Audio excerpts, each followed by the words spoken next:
ఇప్పుడు అంటే ఈ యూపీఎస్సి సైడ్ పోదామని ఆలోచన ఉండేనా లేదా ఇటు స్టేట్ సర్వీసెస్ నుంచేనా? అన్నారు నాకు అసలు గైడెన్స్ లేదన్నా. ఓకే. అసలు ఏది చేయాలి ఎట్లా చేయాలి అని చెప్పేవాళ్ళు లేరు. నా చుట్టుపక్కల సర్కిల్లో కూడా అంత వాళ్ళు లేరు. 2016లో అశోక్ వచ్చినప్పుడు కలెక్టర్ అవ్వాలంటే ఏం చేయాలని అడిగిన. మా ఫ్రెండ్ ఒక అతను యూపీఎస్సీ ప్రిపేర్ అవుతున్నాడు అప్పటికి. ఓకే. దత్తు అని very good friend of mind. Okay. ఇప్పటికీ ఆ వ్యక్తికి నేను రుణపడి ఉండాలి. ఎందుకంటే ఈ ఫీల్డ్ కొద్దిగా కాస్త కూస్త ఏం తెలియని నాకు కాస్త కూస్త గైడెన్స్ ఇచ్చిన ఎవరంటే దత్తు. ఓకే. అప్పుడు చెప్పాను అన్న 2 ఆప్షన్స్ ఉన్నాయి. నన్ను అన్న అని పిలుస్తాడు, ఎందుకు పిలుస్తాడో తెలియదు, ఏ ఆప్యాయత తెలియదు, మీ ఎదురు ఒక తల్లి కడుపుట్లేదు, కానీ ఒకటే క్లాస్ చదివినో ఒకటే బెంచ్లో కూర్చున్నా కానీ అన్న అన్న అని పిలుస్తాడు.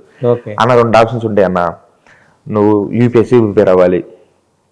2వ ఆప్షన్ ఏంటంటే గ్రూప్ అని ప్రిపేర్ అన్న, ప్రమోషన్ మీద ఏదో రోజు కలెక్టర్ అవుతావు. మరి యూపీఎస్సీ అంటే ఎట్లా అంటే ₹1,00,000 డబ్బులు అవుతాయి అన్న. ₹1,00,000 డబ్బులు అయితే కోచింగ్ ఉంటుంది, తర్వాత 2 ఏళ్ళు 3 ఏళ్ళు కూర్చుని వరకు ప్రిపేర్ అయితే అయిపోతుంది. 2వ ఆప్షన్ ఏంటంటే అన్న నేను అప్పటికి నా ఫ్రెండ్ ఒక ఇన్స్టిట్యూట్లో పనిచేస్తున్నాడు హిస్టరీ ఫ్యాకల్టీగా.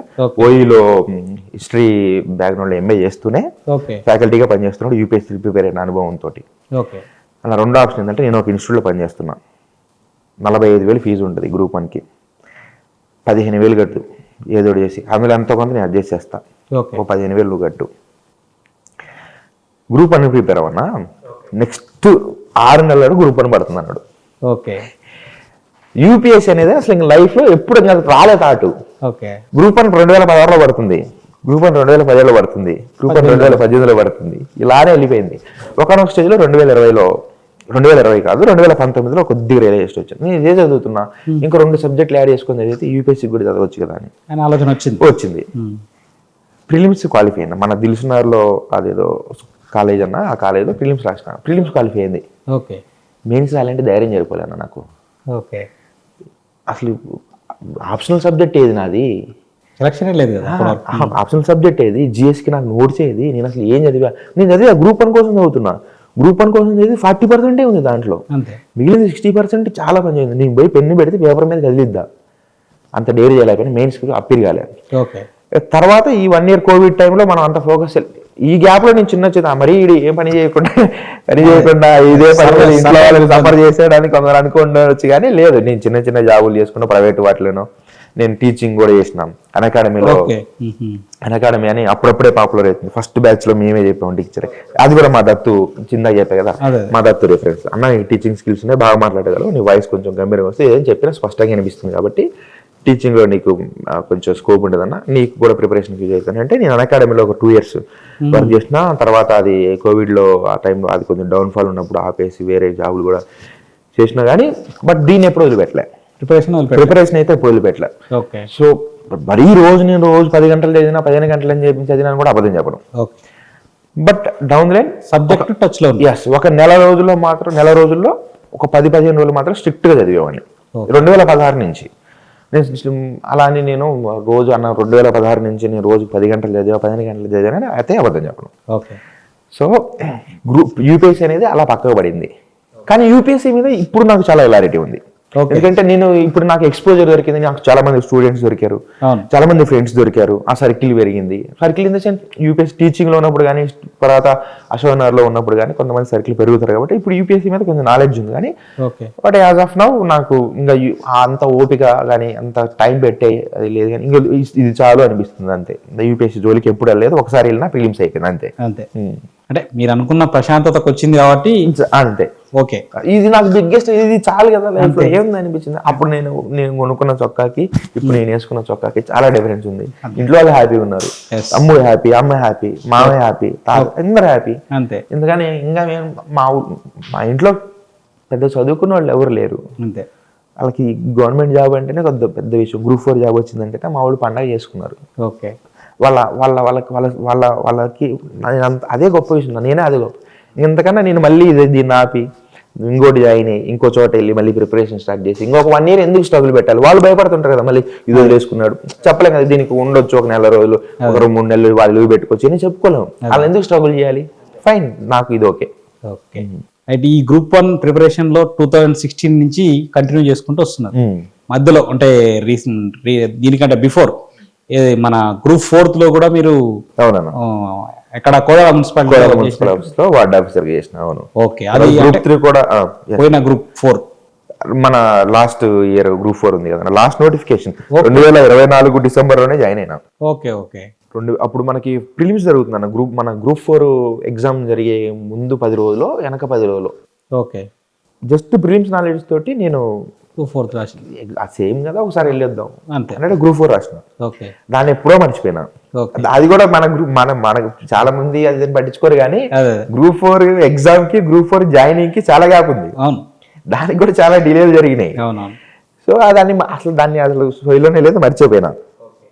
ప్రిలిమ్స్ నాలెడ్జ్ తోటి గ్రూప్ 4 వచ్చింది. ఓకే, తర్వాత మళ్ళీ మన మెయిన్స్ అయిపోయిన తర్వాత అలవాటైన ప్రాణం కదా, మెయిన్స్ అయిపోయిన నెక్స్ట్ డే హ్యాపీగా ప్రశాంతంగా పడుకున్నా. అక్టోబర్ 27వ తారీఖు ప్రశాంతంగా పడుకున్నా, తెల్లారి ప్రశాంతంగా పడుకున్నా. అక్టోబర్ 29వ తారీఖు ఏం చేయాలో తెలియదు. ఓకే, గ్రూప్ 3 కూడా మనం అప్లై చేసాం కదా, అవును. నవంబర్లో ఎగ్జామ్ ఉంది కదా, ఒక నెల రోజులు చదువుదాం. ఇంకెంత అప్పటికి 17-18 రోజులే ఉంది. ఆ 17-18 రోజులు చదువుదాం కదా అనుకున్నా.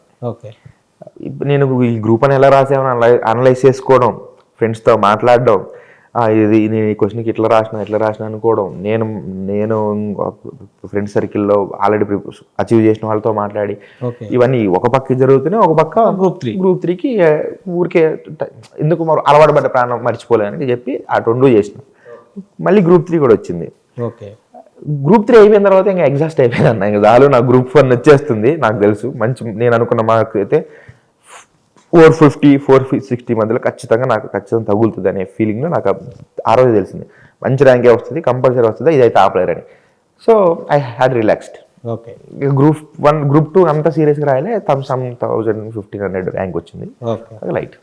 అంటే గ్రూప్ 4 జాయిన్ అయ్యారు 2024 డిసెంబర్ జాయిన్. ఓకే, ఎట్లా అంటే అది ఏంది, ఏ పోస్ట్? మున్సిపల్ ఆఫీస్ లో వార్డ్ ఆఫీసర్. ఓకే, ఎట్లా వార్డ్ ఆఫీసర్ అంటే మొదటి లైఫ్ లో ఫస్ట్ ఉద్యోగం? లైఫ్ లో గవర్నమెంట్ ఫస్ట్ ఉద్యోగం. గవర్నమెంట్ ఉద్యోగం.